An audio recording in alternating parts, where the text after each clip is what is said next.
Welcome to the Contractor Success Forum. Today we are talking about how contractors drive value in planning their value for their company. And we have one of the world's top experts over here, John Ratliff of Align 5. He is one of the reasons that I became a coach. And so I'm really excited to have him on here. Well, first, let me introduce our guys. We have Stephen Brown with McDaniel Whitley Bonding and Insurance Agency, and we have Wade Carpenter, Carpenter Company CPAs, and I'm Rob Williams, authoring the Pumpkin Plan for Contractors. And John is really a big instigator in my coaching progress, because as I was at a conference for Scaling Up, John was speaking. And during that talk is when I decided to become a scaling up coach. I was there as a business owner, and his talk about business value and things. And then as we went on, as we talked later in the night, I found out my best friend's one of his best friends, Wade Chen, who was my business partner and stuff, that we had a lot of things in there. And John has the same airplane that Wade and I flew around the world. So we had so many great things in common. But John, just a quick introduction of him. He has put together so many deals. He acquired, I think, 18, 20. I've heard rumors of all these different numbers. We'll just say approximately 24 is the number we go with. 24. Okay, yeah. That's even higher acquisitions. And he's helped so many companies sell their companies for a strategic value that was much higher than the financial value that me, as a finance MBA guy and valuation, I've fought with that in the construction industry and trying to understand different multipliers and how that worked and whether that was a multiplier of future growth. And that's the way I looked at it. When he gave me that strategic value talk about a company being worth what it is to somebody else, I'll let him explain a lot of that, but that changed my whole perception of selling your company and building the value and the different things that you need for that. So some other great, interesting things that I heard your conversation about. I didn't know this. I've known you for a little bit, how you're friends with Richard Branson and the things that y'all do together. I know that's just sort of a who's who thing, but I thought that was a pretty cool thing. Your charity y'all do together is great. But John is so humble and an unassuming guy a lot of times, that when you read all this stuff, you're like, really, John did all that? That's amazing. So anyway, I'll stop making you blush on here, and let's talk about what we came to talk about.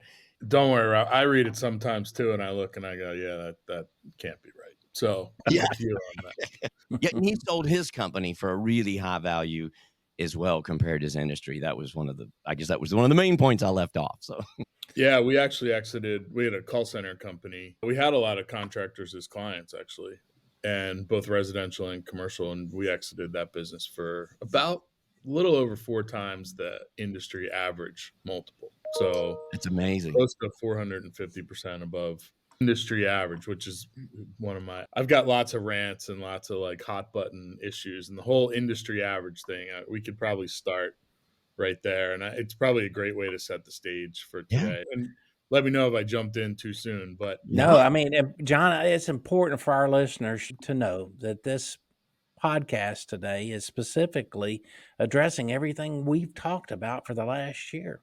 You value your company, you get it ready to sell, and you don't have to sell it. That's the point. But if you're going to and you value it properly, then you're doing everything right that you need to do to run a construction company.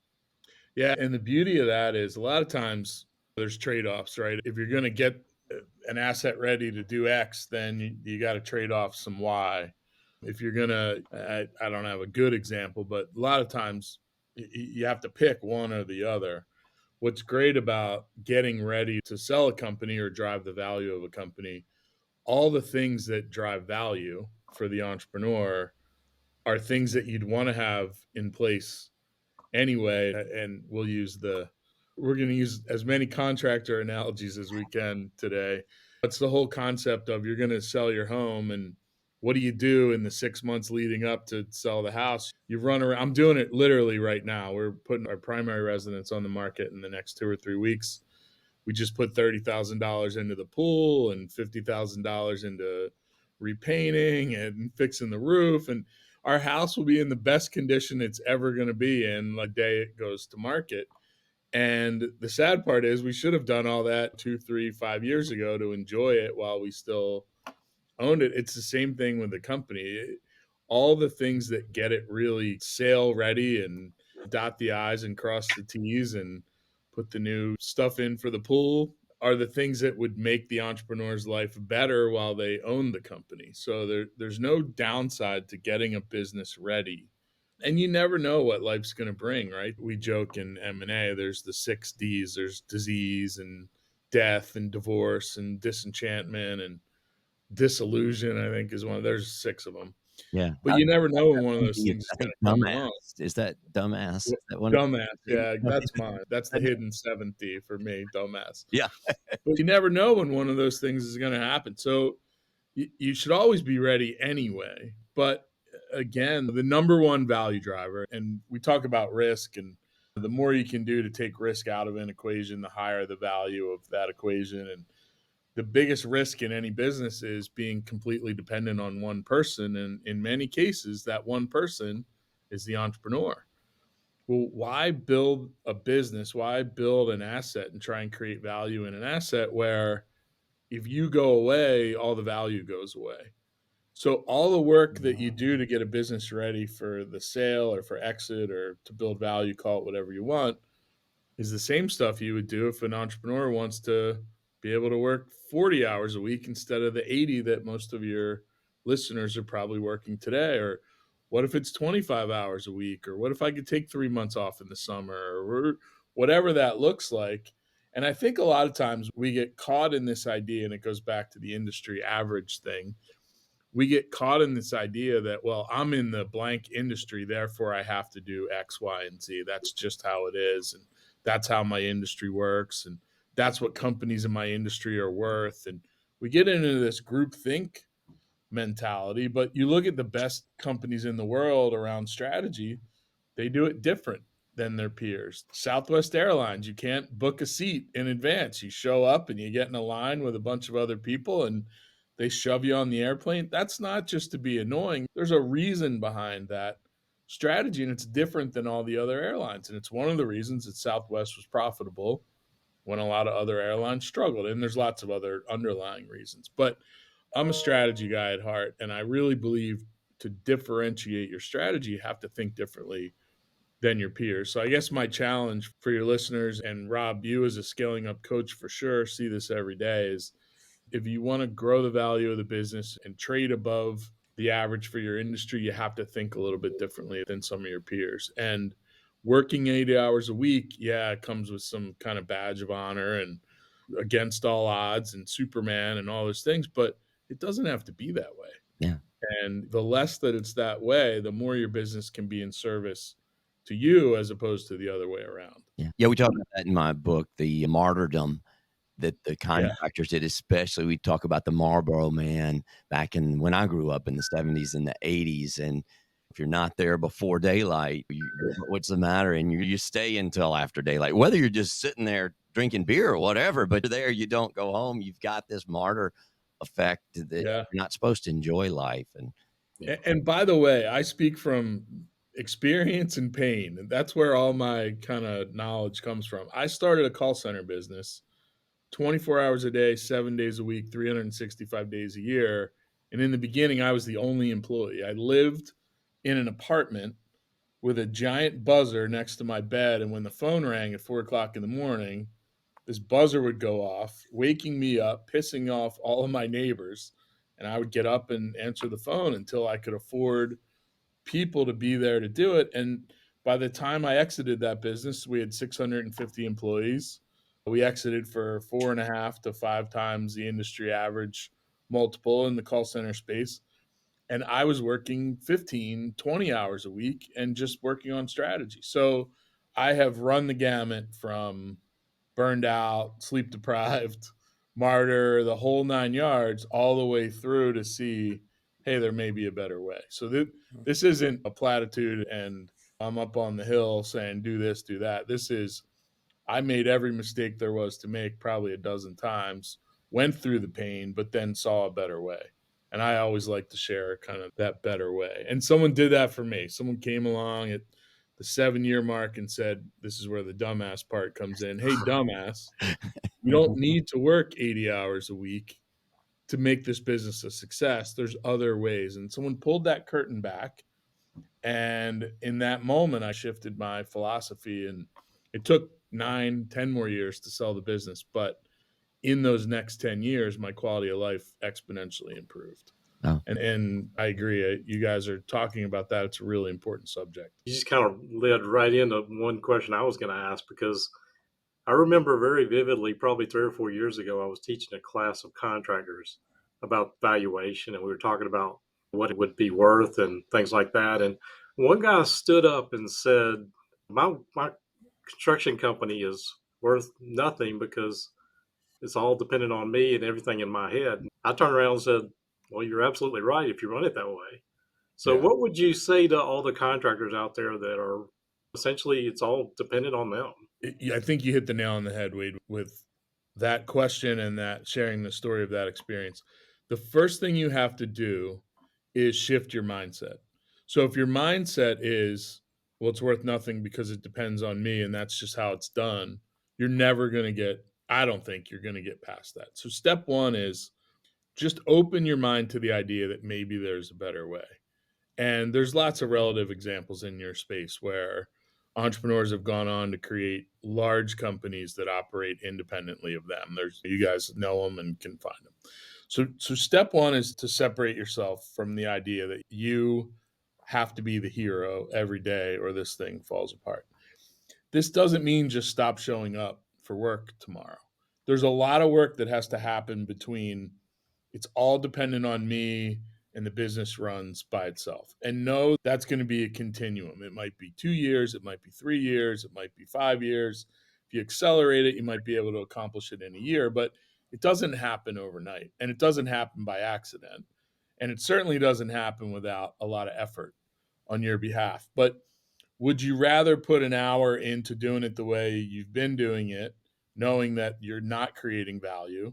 Or would you rather put an hour or 2 hours into helping to get it to a point where it's not totally dependent on you and you are creating some value? So that's the first step, is mindset.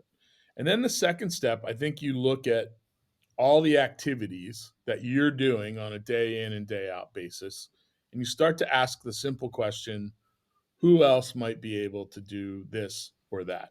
And again, this is where mindset is critical. If your ego says nobody can do that except for me, you're going to set yourself up to fail. But if your beginner's mind says, all right, well, I could probably hand off this and this, that becomes a discipline that you build. Delegation is a discipline that you start to create and build over time. Here's how it goes most of the time. You work 80 hours a week, you wake up one day and you're like, I can't do this anymore. This is not sustainable. Most 80-hour-a-week entrepreneurs have a business that's mediocre or maybe good, but not where it could be.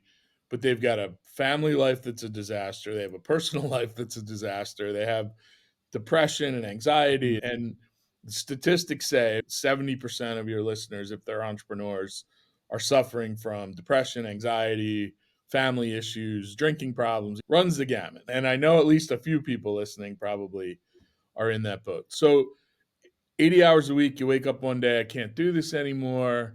And then you're like, you just start handing stuff off. I don't even care. As long as somebody else does that, as long as it's not me, that's abdication, not delegation. So delegation for me is you close the loop.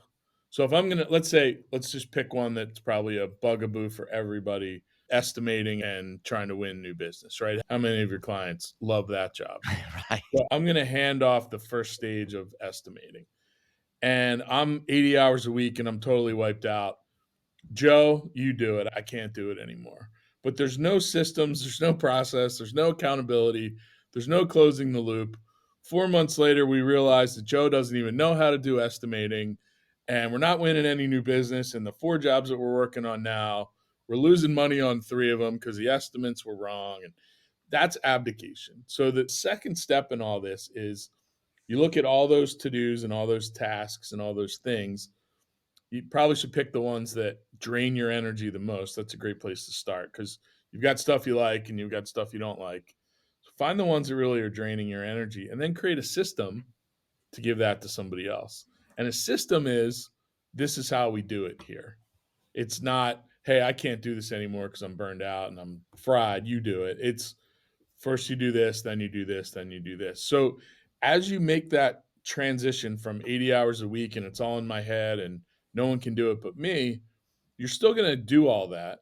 But as you're working in the business, doing those things, you should be thinking about, okay, if I were to give this to somebody else, what would it look like? What would the process be? What would the system be? Then you can work on your business at the same time you're working in your business, with the idea that one day then you can hand that off to somebody else. And if your mindset's wrong, forget it. You're never gonna get there.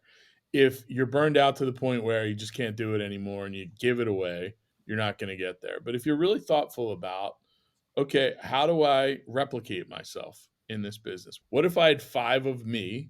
I've decided I'm the most important cog in this machine. What if I had 4 more cogs like me? What would I give those cogs to do? And how would I recreate my knowledge in others? And that really is the beginning. And there's a lot more steps that go after, and there's financial accountabilities and all the things that you guys probably teach your clients, beating your head against the wall on a day-to-day basis. But that's where I would start, that mindset of, okay, systems, process, how do I hand things off to others, and close the loop with accountability? How do I measure whether we put together an effective estimate? How do I, instead of finding out 4 months into the job that we're underwater on that job? Yeah. So That's great. Now, I think we've got a couple of tools, you guys listening on here, that can go back on systems and processes and how we can do that. So we'll look it up and try to make a note in there somewhere. I don't know where you guys can find it, but we'll find it on our list. Rob, I'll interrupt super quick. And Yeah. if you want to challenge your listeners, pick the thing that you hate the most. This is my challenge to your listener group. Pick the thing that you hate the most. And whether you're going to do it ongoing or not, think about if somebody else did that one thing. Just pick one thing. It doesn't have to be your whole business, but pick the thing that you loathe the most and just build the process and the system to hand it off to someone else. Whether you choose to do it or not, it's a great thought exercise to begin to build that muscle of how to delegate and how to build systems. And you don't even have to do it. Just go through the exercise. You're going to work in the business anyway, doing the thing you hate. Just think today or tomorrow or next week or next month, all right, I hate this. How could I get somebody else to take this on instead of me? Oh, yeah. And that starts to build the discipline. All right, go ahead. I'm sorry, No, Frank. no, I'm that an was a great interrupter. thing. That reminded me of one of the big points in the Pumpkin Plan. Our book is talking about build those systems around your best customers and not your worst things. So build them around your strengths, because as you grow and get bigger, you're going to want to do more of those strengths and not your weaknesses. So we find people that never grow and get bigger because they build all this one right here. I spent so much time building my strengths against the bad things that happen, building my systems around that rather than building on our strengths, because as we start selling those strengths more, we're just going to drop these things that we're not good at and build our funnel up on that. So that's another, those things that you have energy, but then where you're good at, because everybody wants to fix the things they're bad at first. Yeah. So there's a different strategy, particularly in our pumpkin plan, that we'll talk about, which I'm integrating the pumpkin plan and putting some of John's information on exit planning in there. I've got permission to put the scaling up processes in there too. So we'll talk about all this in the book. So we've talked about when these value drivers, the entrepreneur being redundant, strategic planning process. And then I think we're talking about customer concentration too. Isn't that a huge thing? Yeah, that's a huge one. Yeah, for sure. This is a great idea, I think, for all of your clients. Just imagine for a moment, and I'm a big kind of thought exercise. That's a lot of what we do at Scaling Up, is to think about how we think. So put yourself in the shoes of a buyer. Someone's going to come along and buy your business. And I'm going to give you 2 identical companies over the last 5 years. And I'm just going to use random numbers. These are just pulled out of the air. But imagine you have 2 businesses and they both did 100 million in revenue in the last 5 years. And they both had 50% gross margin and 20% profit. So they're 100 million in revenue, 50 million in gross margin, 20 million in profit over a 5-year span. Identical. financially identical in every way. Business A has 1,000 customers and their biggest customer is 4% of the business. Business B has 7 customers and their biggest customer is 63% of the business. Financially identical. They performed identically over that period of time. Which business would you rather own? The one where the one guy can leave and you lost 63% of your company, or the other one where your biggest customer leaves and you lost 4% of your company? Customer concentration is a risk. And anything we can do to decrease risk increases value. Anything that increases risk decreases value. That's why customer concentration is such a risk, or can be such a risk. Okay, John, let me ask you a question. You put together a strategic vision to make all this happen. How do you communicate that with your key employees? How do you measure it? Yeah, so I'm a big believer in, and we obviously teach the scaling up methodology. Rob just referenced it Mhm. as well. At the heart of the scaling up methodology is a strategic planning process based on 4 things: people, strategy, execution, and cash. But for me, the fundamental of scaling up is really a communication methodology. So we do it through a sequence of meetings that start with a daily huddle. So you've built your vision, you've created your strategic plan, your 3 to 5 year, maybe your North Star. We call it a BHAG, big, hairy, audacious goal. You build a plan for the year. Then we think about what do we have to do this quarter to accomplish the year that ties into the 3 to 5, that ties into the Mhm. BHAG. But then the 2 communication fundamentals for the whole team are the daily huddle and the weekly meeting. And I've got a really funny, we have a co-working space. I'm in our co-working space right now. 14,000 square feet. It was a building that was built between 1899 and 1906, I think, was the construction timeline on the building. You can imagine the challenges we have here. When we came in, the building was in complete disarray, and we put together a strategic plan to rehab the building. And we were, and I know this is going to come as a shock to everyone on this meeting, but we were about 8 months behind and about 2.5 times over budget with no end in sight. And shame on me, because we teach this every day. I finally said to everyone involved, I'm like, we need to start a daily huddle. We need to communicate 10 or 15 minutes every morning. And all we're going to do is we're going to tell each other our number one priority for the day. And we're going to tell each other where we're stuck. And we're going to report out on 2 or 3 key metrics that we're tracking. And we went from no end in sight, 2.5 times over budget, 8 months overdue. We finished the project in about 5.5 weeks. And it was all because we went to that daily huddle methodology. Rob, I don't know how deep you guys go on daily huddle. Oh yeah, I we think do it, yeah. it's important discipline in scaling up. So every employee in the company should be every day in one of these 5 to 15 minute kind of status update meetings. I hate meetings. I'm not trying to add more meetings to anyone's calendar. Our brand promise at Scaling Up is for every minute you spend in a daily huddle, you should save 10 minutes on your day. So when I had the call center company, our daily huddle was 13 minutes, and I knew that would save everyone about 2 hours, 120, 130 minutes a day. That's the brand promise on the daily. And then the daily rolls up. You do that 4 times a week. The daily rolls up to a weekly meeting where you go deeper on some kind of key ideas, customer feedback, report out more on metrics. And there's a whole philosophy around the weekly. But I strongly believe that once you've built a strategic plan, if you want to get everyone involved, and how many of your clients have Gen Z employees and Gen Y employees? That group wants to feel like they're part of something bigger than themselves. They want to see how they connect to the outcomes and to goals. And you can't do that in a vacuum. You can't set a strategy in a vacuum and not communicate. I believe every day it's important to do it every day. But at the very least, every week, everyone in the company should have some line of sight to how they connect to that strategic goal. And I also believe that the senior team, the entrepreneur should own strategy. I will die on the hill for that one. It's the owner of the business, the entrepreneur, that really should set the strategy and direction. But they should do that with input from that senior leadership team. So a handful of people once a week get together and just have a strategy conversation. Here's where we are. Here's where I think we should go. Jim Collins writes about it in Good to Great. It's called The Council. Yeah, You can read yeah. about it in Good to Great, called The Council. Yeah, Vern's always telling us what page it's on. I should I know, and I should remember. I've heard him say it 1,000 times. But so you start there, and then everyone needs to be in that daily and weekly. And we saw it firsthand here. And the funny sidebar story, we were having a problem with, we were using glass to do the co-working space offices, and there was a 13, 14-week delay getting glass in. But I had everyone. I had all the subs on this daily, and they hated it in the beginning. They were like, I'm not getting on a call every day. And we said, well, then you're not going to be a sub on this job anymore. And the glass guy couldn't figure out how to get the glass.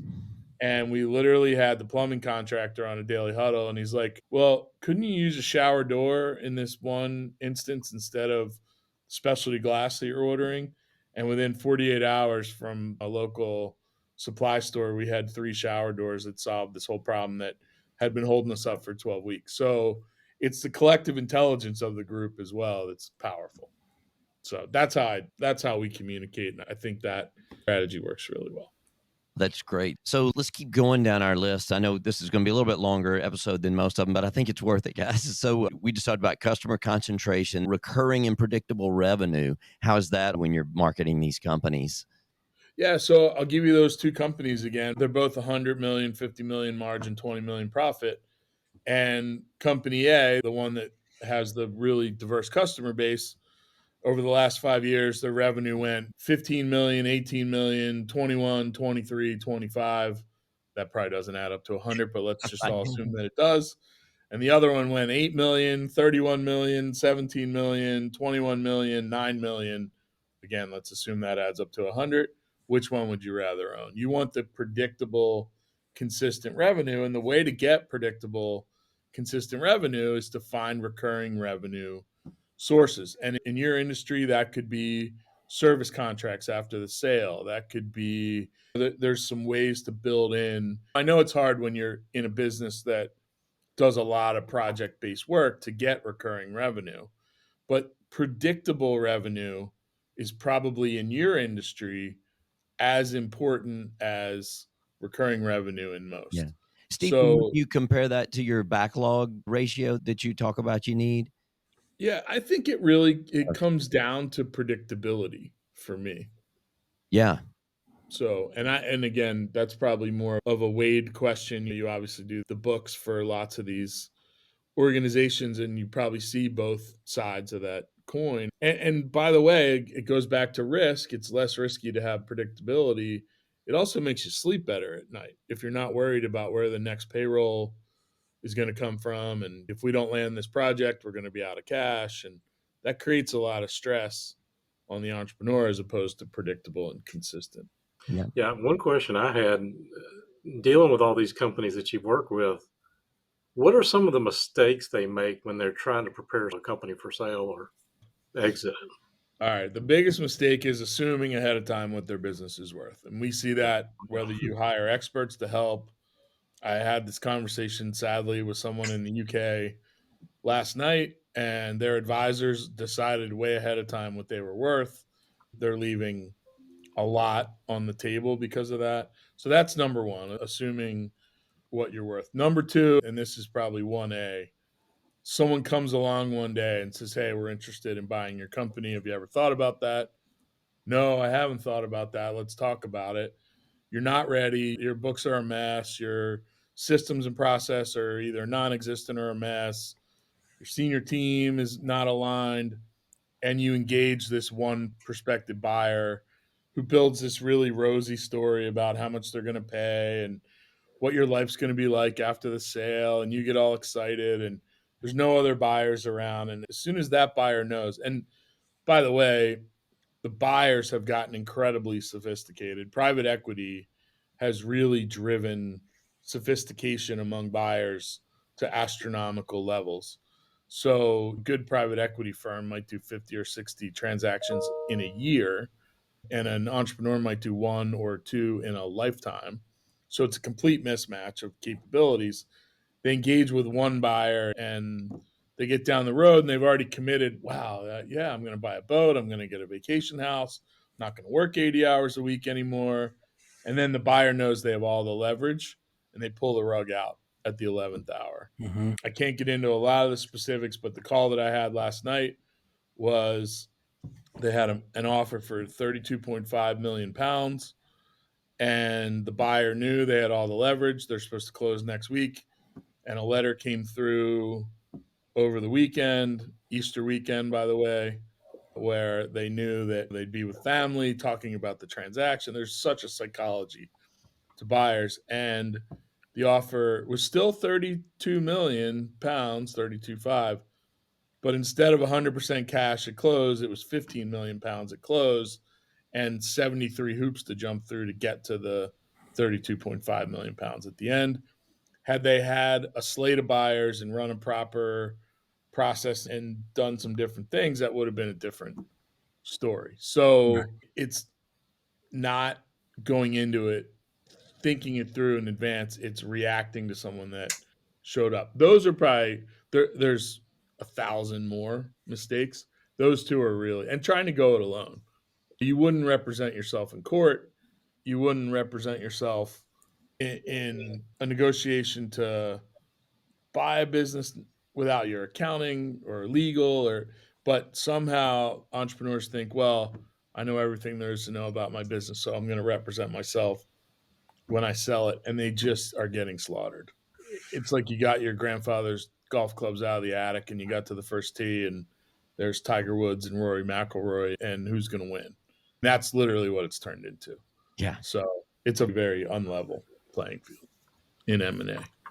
Oh, yeah. Well, that's great. Well, on our list, because I definitely want to get these in here, we already talked about systems and processes, so we can get through that. So we had recurring, predictable revenue, system process, your KPIs and your metrics. We sort of hit that, but do you want to say something else about that? Yeah, again, it goes back to visibility. Put yourself, always walk in the buyer's shoes. So you're going to buy those two companies again, 100 million companies.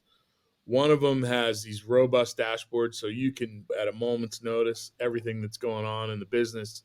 You can sit at your desk and look at the KPIs and look at the Key dashboard. performance indicators, listeners. Oh, yeah. Thanks. Yeah, sorry. Or OKRs if you're an OKR fan. But some semblance of visibility into performance versus the other one where they wake up, and I know you guys don't have clients like this. I know we do. They wake up every morning and they're making it up as they go along and hoping for the best. So company A, visibility, less risky, make it up as you go along, more risky, same thing, drives value both ways. Oh, yeah. Yeah, that's great. I know Wade's pretty strong into a lot of his accounting and key performance things on the accounting side and the numbers. Yeah, Wade, I'd be interested to know your take on it. In our experience, 7 out of 10 entrepreneurs don't know how to read a profit and loss statement, can't even begin to understand a balance sheet. And their idea of cash flow statement is I have more money in the bank yesterday than I did today. And that's how they understand cash flow. And it's so detrimental in this process to not fully understand, because the buyers, the sophisticated buyers, they understand the financial statements at a level that probably rivals all of us in some cases. And an entrepreneur that doesn't understand the financial statement is totally disadvantaged, both in the day-to-day operation of the business, but then in the exit for sure. We love you, John. Thank you for saying that's everything Listen, we talk about every week. That's remember, all we talk about. pain Please. and experience. I'm Yes. speaking from pain and experience. I finally got my financial statement education at like year 6 of owning my business, when I made another dumbass mistake and got on the wrong side of a bank covenant and didn't understand why. And that was it. Then I made it a point to be an expert on the finance side. So keep going with every week. I appreciate that. Yeah. Because it's so important. Yeah, keep driving those, and it gives you something common to talk about. And when the new buyers, if somebody buys your company, then you really got something that they can see, that dashboard, having those KPIs to feel confident that it's going well, and they can see your performance as you're trailing off many times, which this is about to lead to the next one, profitability and gross margin discussion. Yeah, that's what I was going to go to next, is gross margin. It's like the hidden stat on the financial statement. And gross margin is the incremental contribution to cover all the fixed costs. So you've got your trucks, and you've got your office, and you've got your foremen that are on salary, and you have all the things that, whether you do $1 of revenue or $1 billion of revenue, you're going to have to spend and pay for regardless. That's your fixed cost. Then your variable cost is, if you do $1 of revenue to materials and subs and all the things that vary with the amount of business you do, are your variable costs. Gross margin is the revenue on a job or a project or a business line minus those variable costs. Gross margin, I believe, is the most important single thing to understand on your financial statements. And it's the most misunderstood by the entrepreneurs that we work with. And here's what happens. And I want to put you in the shoes of the buyer again, because that's what we do. A buyer comes along and they look at your business, they look at your financials, and they've got a grand vision for the future. They're buying your company because they see a bigger future than the past. Otherwise, why would you buy a business? Unless you thought you could steal it and underpay for it, there's no reason to buy a business in decline that has a bleak future. So they're thinking about the future. They're future oriented. They're going to try and value on the past, because if you're growing, you're worth more on the future than the past. So they want to value you on the past, but they're excited about the future. So they will look at, if I can put $1 into growing this business and I can extract more value from that dollar than they are, then I'm excited about the future. So what they'll do is they'll look at your gross margin over time as you've grown as a percentage of your revenue. This is really important, as a percentage of your revenue. So let's say in those two examples I gave, 100 million with 50 million in gross margin, 20 million in profit on both sides. But the one company A, the one that has been the attractive one all the way along, their gross margin as a percentage of revenue, percentage, not the number, but percentage of revenue, was 42%, 45%, 48%, 53%, 57% to get an average of 50. And the other one was 58%, 53%, 50%, 47%, 42%. Same average across both. But the one is trading gross margin percentage for growth, and the other one is improving gross margin percentage as they grow. Which one do you want to own? Mm-hmm. You want to own the one where, if you put $1 in, not only can you grow the business, but you can grow the business profitably. You don't have to trade that gross margin for growth. And the other one, they've got 100 million in revenue, and they've got the 20 million in profit, but their gross margin's going down, and eventually is going to get to a point where they're not going to make money anymore. So that's the first thing a sophisticated buyer, that's the first thing they look at when they pull a set of financial statements is, how is gross margin as a percentage, not the dollar amount, but as a percentage of revenue, how's it changing over time? And if you can build a business where the percentage gets better as the company grows, it's game over. You're exponentially more valuable than your peer that's going in the wrong direction. Yeah. Okay. So that was the big seventh point of the 7 things that we're talking about. However, in that circumstance, one of the things I was thinking about is what happens during that sales process. I love the story you were telling about this, when you get bought and then you start letting this stuff slide because you're so busy. You alluded to that a little bit, but not specifically in this case. Yeah, it's back to the sophisticated buyer thing again. And when you get your company ready for sale and you go through a process, it's hard. It's the hardest typically on the CFO, not even the entrepreneur, but normally the CFO in a business bears the brunt Wade. of the process.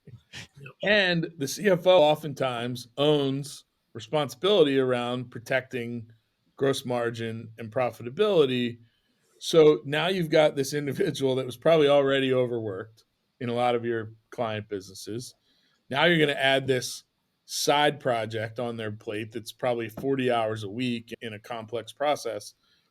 And nobody has their eye on the margins because the overworked person now added 40 more hours a week. And what's going to slide?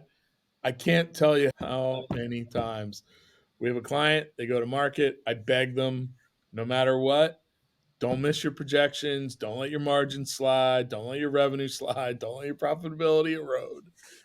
You're 5 months, 8 months, 12 months into a process, and we get the latest set of quarterly financials, and lo and behold, margin slipped from 52% to 48%, which means EBITDA went from 16% to 11%.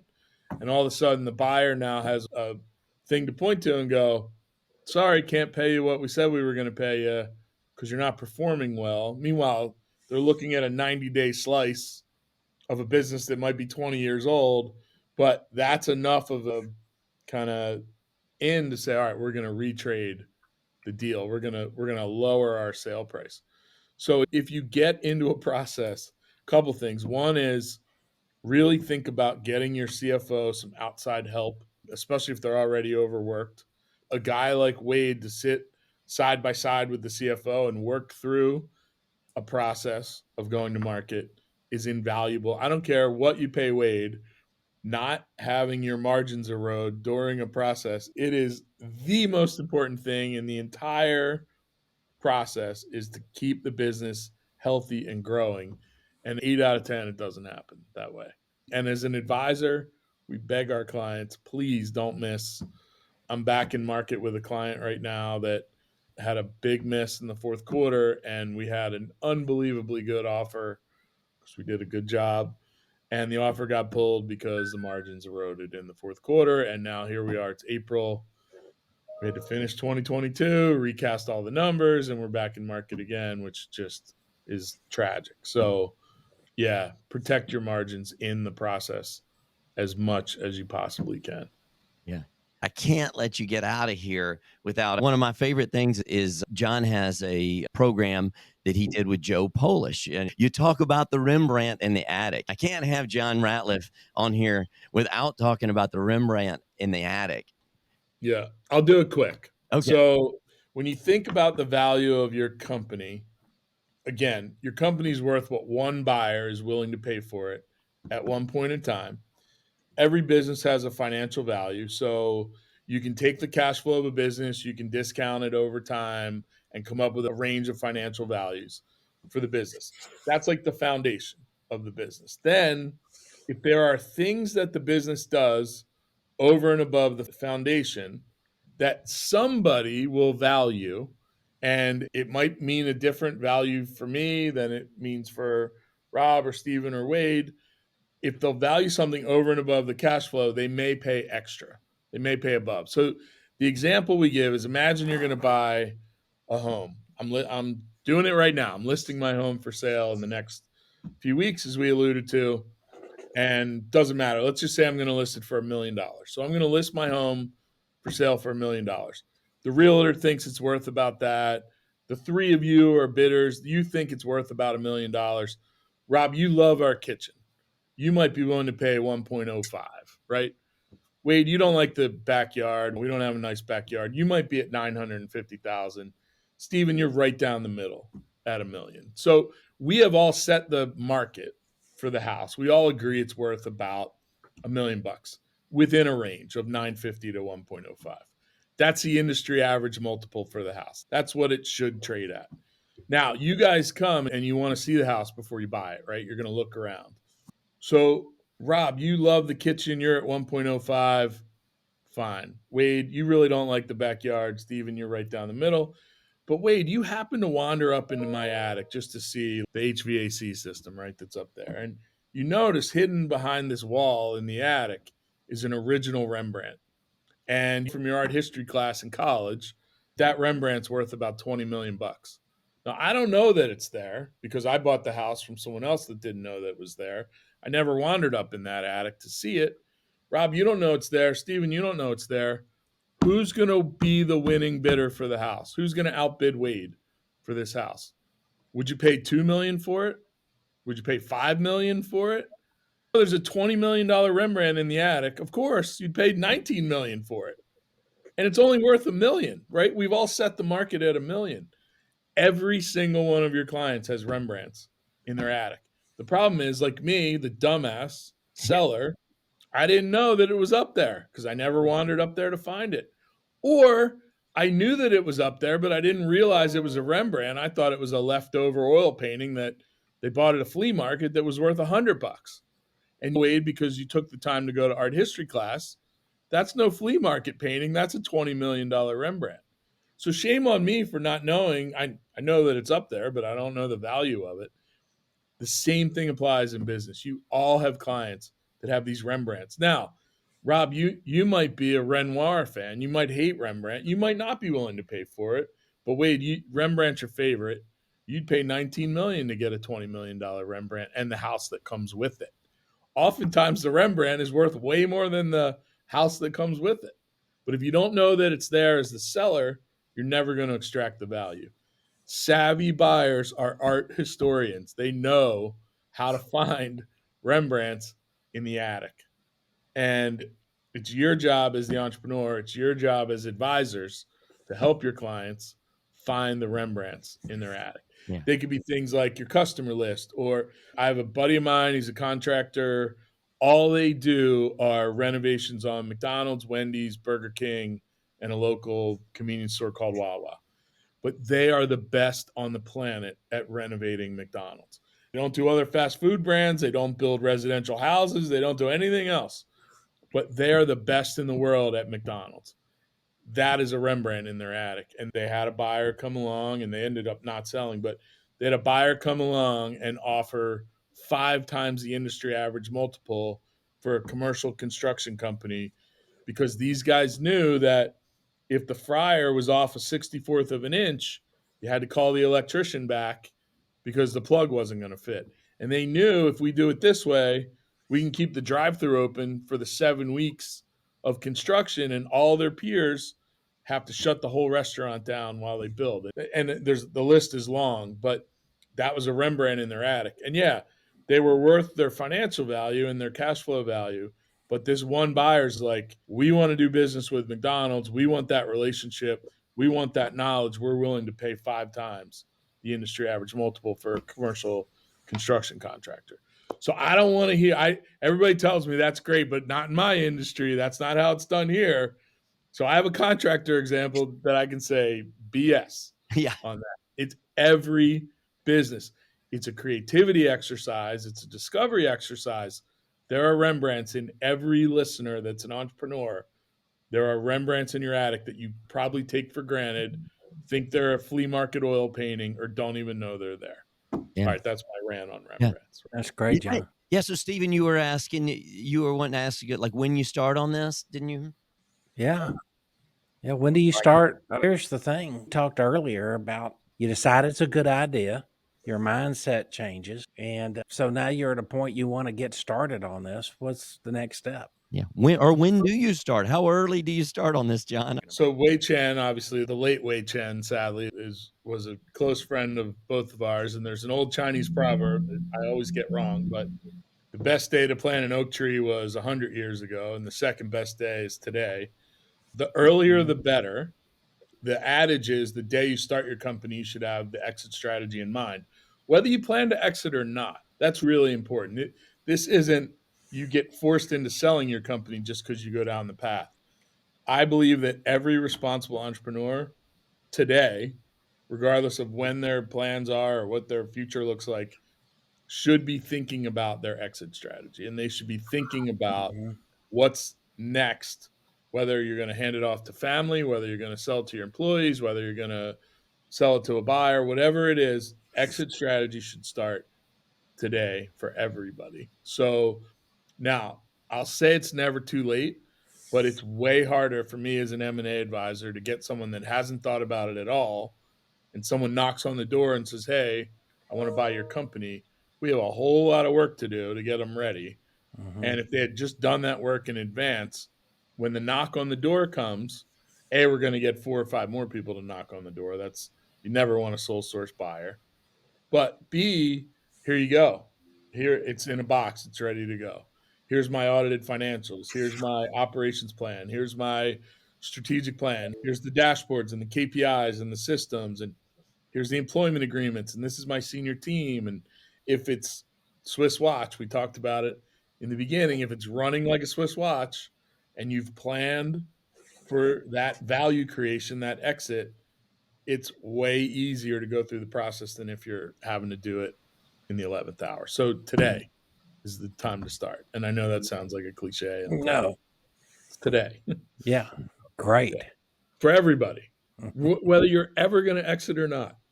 1-800-GOT-JUNK, Brian Scudamore, one of my good friends. Brian's like, I'm never going to sell junk. I don't need to think about my exit. I'm like, Brian, are you immortal? Are you going to live forever? Or do you want to leave a mess when that day comes for whoever's going to, because it's not going away. 1-800-GOT-JUNK's not going away. And so he changed his mindset a little. Okay. Brian, if you happen to stumble across this, I'd love to give that example because he's adamant. Never. It's funny, John. My Swiss watch stopped running when I had COVID, and I said, "Well, I'm gonna go get the battery replaced." And I went into a jeweler. He said, "This is a self-winding watch." So, anyway, for what it's worth, you don't want that. You want your job to run like a Swiss watch with a fresh battery in it. You want to keep it running by itself, and you want to add the value. You want to look for those Rembrandts in the attic, know what they are, and appreciate their value. And if for no other reason, because you're sick and tired of working 80 hours a week or 60 or 40, you're either in service to your business or your business is in service to you. And if you're in service to your business, it's not worth very much. Mm-hmm. Wade, like the example you gave of the guy that was brave enough to stand up and say it. If your business is in service to you, it's worth a whole lot more. Mm-hmm. Why not build a business that serves you instead of the other way around? Again, pain and experience. It's a way better way to live your life when your business is in service to you. Yeah. And it's possible for I guarantee there's people right now, we're 56 minutes in, that are like, screw this guy. It wouldn't work at my place. I'm just going to be blunt and say that's totally wrong. And we've seen it in every industry. Unless you're a solopreneur in a company of one, it's possible in every single business. Mm-hmm. So Wade, as a financial valuation master over there, what do you think about these things? I know you're open-minded on these things because I think a lot of people argue against all these other things and they just stick on the value. What do you think about our? Yeah, again, like going back to Michael Gerber and the E-Myth, if you build those systems, like John was saying, it's going to be worth more than the same company with the same revenue and the same profit down the road as well. So Yeah. absolutely agree. Yeah, I think John's changed my mind because I felt these factors just enhanced the likelihood of you selling your company and just increased. But in my old way of thinking, I didn't realize that it actually improves the value of the company, not just the marketability of the company. I was so set in what I had been taught that I didn't think the value changed very much unless you could show your sales projections were going to be higher in the future or something. These can actually increase the value, not just the likelihood of you closing the deal. So, and again, back to that Rembrandt's thing, I could give you amazing stories about how we sold a $3 million EBITDA company for $75 million. That's 25 times profitability. amazing. That's in an industry that trades at 6. So it's 4x the industry average. But the buyer had a problem, and this company solved that problem for the buyer. And the buyer was a $1 billion commercial real estate brokerage. I was able to reverse engineer the volume of that problem. That problem was $100 million problem. They underpaid at $75 million to solve that problem, which we on a $1 bet ferreted it out after. Yeah. But they solved $100 million problem by buying a $3 million EBITDA business for $75 million. And I've got 24 more stories just like it. But that's how to think about the value of that. That was the Rembrandt for them, solving that $100 million problem. Well, this has been an amazing episode. I know this is definitely our longest episode. So everybody out there, now you're at the end, listen to it at double speed so you can get it done in half the time. So that's my fault. I'm yappy. This is amazing, John. Thanks for doing it. So guys, y'all have anything before we wrap up? No, thanks, John. Really enjoyed it. Yeah, no problem. Happy to do it. This is great. I feel really lucky to be working with you and part of the Line 5 in STS Capital and scaling up and all the things that you bring to us and to our listeners on the Contractor Success Forum. So here with Wade Carpenter, Carpenter and Company, CPAs, Stephen Brown with McDaniel Whitley Bonding and Insurance Agency, and I'm Rob Williams with the Pumpkin Plan for Contractors. And John Ratliff, you're with so many different organizations. What do you say? Line 5? Who do you say you're We'll with? just say scaling up. We'll Scaling just Up. say Okay. scaling up coaches in a Line 5. Yeah, So. because John actually owns Scaling Up Coaching, I guess, if you guys don't know that. He is, since they brought him up, he used that he actually liked it so much because it helped him in his valuation that he purchased the company. So, Yeah, John, I enjoyed checking out your YouTube videos too. John Ratliff, YouTube. oh yeah, where can they find you and watch you? I know I go to a Line 5 to watch you, but I think you're on a lot of places. Yeah, line5.com. We have some stuff. Yeah, if you do a Google search on YouTube, I'm in our studio now. We've shot a lot of video in this studio. So Yeah. there's some stuff. Yeah. He has a lot of 5-minute videos too that are not 1 hour long. If you want to watch these, and they're kind of labeled, and you can see that if you want to hit some of these points. And he has so many things outside of what we talked about today too. This stuff works. The reason I get so lit up and passionate about it, it works. It works in building companies, and it works in exiting companies in an elegant way. And you're going to spend your whole life as an entrepreneur and build all this value, and then you're going to get to the end and get taken advantage of. That's a tragedy.